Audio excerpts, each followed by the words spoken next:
Normally when you make a product out of plastic, you have to put the product into the hopper of an injection molding machine. It heats it up, melts it, and then you can push it into a mold. This is a polyethylene. It is a mix of high density and low density polyethylene, and if they're the same material, they mix very well. And then you get this good flexibility on the ends, and everything works real good for this tool that I created. This is a pigtail wedge. This is a tool that I have invented, is patent pending, that I sell to truck drivers. But you can see it's very strong in the thickest parts back here in the back, but very flexible at the tip, so it doesn't break.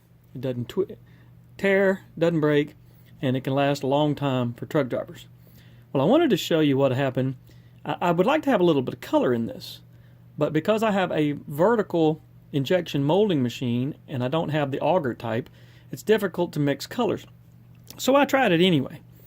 So I got some yellow pigment. It's just a color pigment that has just a little bit of plastic in it to hold it together so you can get it in the machine. Now in an auger type machine, the screw spins and it mixes the color with the virgin plastic that you're working with. But in my vertical machine, and normally you would go for about 1% of colorant to plastic ratio.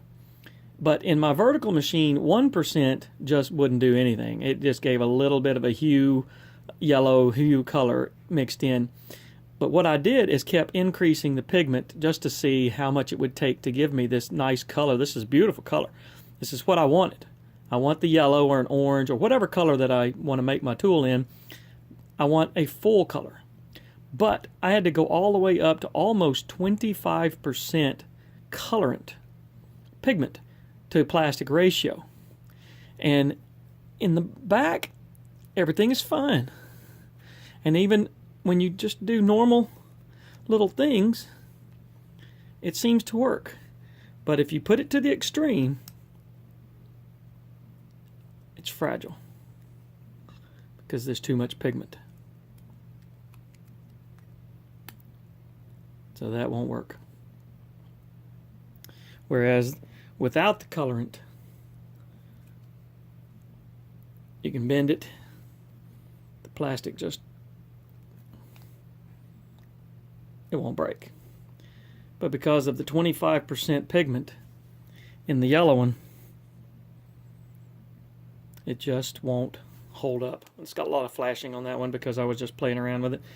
But same thing with this one. If you bend it too far, if you don't bend it too far, well, okay. Actually, that didn't take a lot. So I just wanted to put that out there, that's why when you get color for your plastic and your normal high-speed, high-end plastic injection molding company, they use the auger type system and everything works real well.